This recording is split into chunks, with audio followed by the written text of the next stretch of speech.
Hi viewers, welcome to our channel. ప్రస్తుతం మనతో పాటు సీనియర్ జర్నలిస్ట్ దాము బాలా సార్ వారితో మాట్లాడదాం. నమస్కారం సార్. నమస్తే.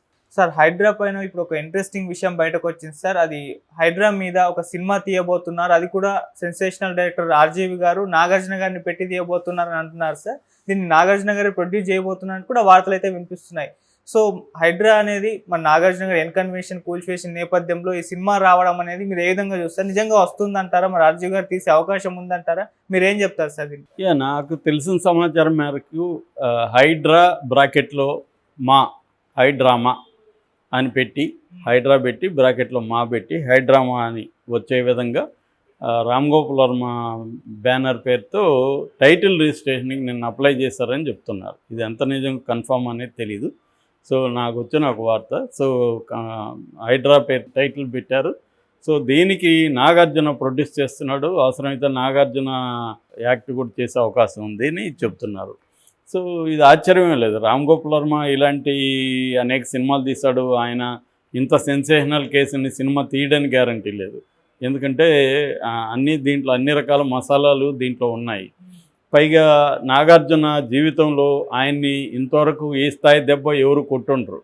ఎందుకంటే ఎన్టీఆర్కి నాగేశ్వరరావు గొడవలు వచ్చినప్పుడు కూడా ఎన్టీఆర్ కూడా అన్నపూర్ణ జోలికి వెళ్ళలేదు. సో ఎందుకంటే వాళ్ళ లీజుకి ఇచ్చింది, అది లీజుని మళ్ళీ కంటిన్యూ చేయాలి, అవన్నీ అప్పట్లో ఎన్టీఆర్తో కూడా నాగేశ్వరరావు గొడవలు వచ్చాయి. నాగేశ్వరరావు కూడా ఇంటర్వ్యూలో ఓపెన్గానే చెప్పాడు, మన రాధాకృష్ణన్తో ఓపెన్ హార్ట్ విత్ ఆర్కేలో. సో అప్పుడు కూడా వాళ్ళ అన్నపూర్ణ జోలికి వెళ్ళలేదు. ఎందుకంటే అసలు ఫస్ట్ హైదరాబాద్కి చెన్నారెడ్డి పీరియడ్లో టిప్టిక్ మన చెన్నై నుంచి పిలిచినప్పుడు ఫస్ట్ వచ్చింది నాగేశ్వరరావు ఇక్కడికి. కాబట్టి అక్కడ నుంచి వాళ్ళ ఫ్యామిలీ వాళ్ళ సినిమాకి చాలా ఉపయోగపడ్డారు. వాళ్ళకు కూడా రాజకీయంగా వాళ్ళ ఇండస్ట్రీ అక్కడ పెట్టడం, అప్పుడు కష్టాలు పడి ఆ రాళ్ళు రప్పలంతా చేసి, అప్పట్లో దాని వాల్యూ ఏం లేదు. డెవలప్ అయినాక దాని వాల్యూ ఇప్పుడు పెరిగింది. 90స్లో అక్కడ ఏమున్నాయి, అంత రాళ్ళు రొప్పలే ఉన్నాయి, అవన్నీ చేశారు. ఇటు రామనాయుడు కానీ ఇవన్నీ అట్లాగే డెవలప్ అయింది. ఇప్పుడు ఆ ఏరియా డెవలప్ అయింది కాబట్టి వాళ్ళ ఆస్తులు వేల కోట్లు అయిపోయినాయి. అక్కడ అన్నపూర్ణ 7 acres కానీ ఇవన్నీ కూడా. సో ఈ కాంటెక్స్ట్లో ఏంటంటే నాగార్జునని ఎవరు ఈ స్థాయిలో దెబ్బ కొట్టలేదు. అంతకుముందు ఏ ప్రభుత్వం కూడా, అంతకుముందున్న కాంగ్రెస్ ప్రభుత్వం కావచ్చు, తెలుగుదేశం ప్రభుత్వం కావచ్చు, ఈవెన్ బీఆర్ఎస్ కావచ్చు, ఎవరు కూడా టచ్ చేయలేదు. అది అక్రమంగా జరిగిందా ఏంది అనేది పక్కన పెడితే నాగార్జున్ని టచ్ చేయలేదు. సో ఇప్పుడు నాగార్జున్ని టచ్ చేశారు. సో నాగార్జునకున్న కోపం ఏంటంటే, ఇప్పుడు వందల మంది ఇలాగ చెరువులను ఆక్యుపై చేసుకున్నారు, అన్ని పార్టీలలో ఉన్నారు. కాంగ్రెస్లో ఉన్నారు, బీఆర్ఎస్లో ఉన్నారు, తర్వాత ఓవైసీ ఫ్యామిలీ ఉంది. అందరూ ఉన్నప్పుడు నన్ను మాత్రమే టార్గెట్ చేసి ఎందుకు చేశారు అనేది నాగార్జునకున్న బాధ కావచ్చు, కోపం కావచ్చు, అది ఆల్రెడీ ఎక్స్ప్రెస్ చేశాడు. అందుకని ఇప్పుడు నాగార్జున ఆర్జీవి ఎంత ఫ్రెండ్స్ మనకు తెలుసు. శివ దగ్గర నుంచి వాళ్ళ స్నేహం ఉంది. కాబట్టి ఇప్పుడు నాగార్జున ఆర్జీవిని అడిగినట్టుగా తెలుస్తుంది, అన్నపూర్ణ తరపున ప్రొడ్యూస్ చేద్దామని. దీని మీద ఈ యాంగిల్స్, అసలు రేవంత్ రెడ్డి స్ట్రాటజీ ఏంటి, ఎందుకు రేవంత్ రెడ్డి హైడ్రా పెట్టాడు, నిజంగానే అతనికి చెరువులను విముక్తి చేసే ఉద్దేశమా, లేకపోతే అతనికి ఒక హిడెన్ అజెండా ఉందా, ఇవన్నీ డిస్కస్ చేయాలి అని ఆర్జీవికి చెప్పాడు. ఆర్జీవి అయితే వేగంగా ఈ వేడిగా ఉన్నప్పుడే ఇప్పుడే సినిమా బయటకు వస్తే ప్రజలకి తన వాయిస్ తెలుస్తుంది, అట్లాగే తనకు అన్ని అనుమతులు ఉన్నాయా కూడా ఎందుకు కూల్చారు, ఈ విషయాలన్నీ కూడా డిస్కస్ చేయాలి అనేది ప్లాన్ చేస్తున్నట్టుగా చెప్తున్నాను. ఈయనైతే ఆర్జీవి అయితే దీన్ని 10-20 రోజుల్లో కూడా సినిమా తీసేయగలుగుతాడు, చాలా వేగంగా తీసేసి రిలీజ్ చేయొచ్చు అన్న యాంగిల్ కనబడుతుందని చెప్తున్నారు. కాకపోతే ఏంటంటే ఇక్కడ మళ్ళీ ఆర్జీవి ఇట్లా రేవంత్ రెడ్డికి కూడా ఫ్రెండ్. మొన్న ఆ మధ్య కూడా రేవంత్ రెడ్డి ఎక్కడో కాంటెక్స్లో ప్రభాస్ని గురించి, ఆర్జీవిని గురించి కూడా మాట్లాడాడు. రాజుల క్షత్రియ కులంలో టాప్లోకి వెళ్ళారు వీళ్ళని. సో అలాగా మరి రేవంత్ రెడ్డికి యాంటీగా ఆర్జీవి సినిమా తీస్తాడా అనేది కూడా ఒక డౌట్ అయితే ఉంది. ఎందుకంటే ఆయన రేవంత్ రెడ్డి కూడా ఫ్రెండ్ కాబట్టి, ఇటు నాగార్జున కూడా ఫ్రెండ్ కాబట్టి ఈ సినిమా ఎలా ఉంటుంది, రేవంత్ రెడ్డికి యాంటీగా ఉంటుందా, లేకపోతే రేవంత్ రెడ్డిని కూడా కొన్ని శక్తులు కంట్రోల్ చేశాయి, రేవంత్ రెడ్డి ఆ శక్తుల వల్లే ఇది కూలగొట్టాల్సి వచ్చింది అనే యాంగిల్ తీసుకుంటారా అనేది కూడా చూడాలి. ఎందుకంటే ఇప్పుడు రేవంత్ రెడ్డి మీద కూడా తీవ్రమైన ప్రెజర్ పెరిగింది. ఇటు బీజేపీ వాళ్ళేమో రెండుగా చీలిపోయారు. రాజా సింగ్ తర్వాత రఘునందన్ రావు లాంటి వాళ్ళేమో రేవంత్ రెడ్డిని సపోర్ట్ చేస్తూ ఓవైసీ వాళ్ళ బిల్డింగ్లు కూలగొట్టమని సవాల్ చేస్తున్నారు. ఇటువైపు ఈటెల రాజేందర్ లాంటి వాళ్ళేమో రేవంత్ రెడ్డిని తీవ్రంగా విమర్శిస్తూ పేదలు అనేక మంది ఆక్యుపై చేసుకున్నారు, ఆలవాల్ చెరువు అంతా కూడా పేదలు చేసుకున్నారు, వాళ్ళని మీరు నిర్వాసితులను చేస్తారా అని విమర్శిస్తున్నారు.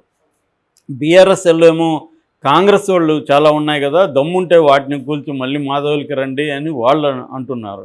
ఇలాగా ఇప్పుడు ఏమైందంటే రంగనాథ్ మీద కూడా విపరీతమైన ప్రెజర్ పెరిగింది. రంగనాథ్ని చంపడానికి కూడా ఒక యాక్షన్ టీం ఫామ్ అయింది అనేది కూడా వార్తలు వస్తున్నాయి. సుపారి గ్యాంగ్ ఒకటి ఫామ్ అయింది, అందుకని ఆయనకి సెక్యూరిటీ కూడా ఒక అవుట్ పోస్ట్ పెట్టారు మధురనగర్ వాళ్ళ ఇంటి దగ్గర అని కూడా మనకి వార్తలు వచ్చాయి.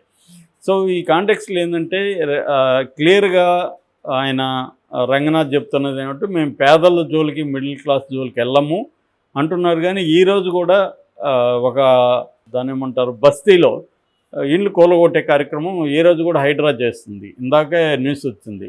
అంటే ఈ ఒక పక్క పేదలను కూలగొట్టం అంటానే ఎందుకు వెళ్తున్నారు అనేది ఒక డౌట్ ఉంది.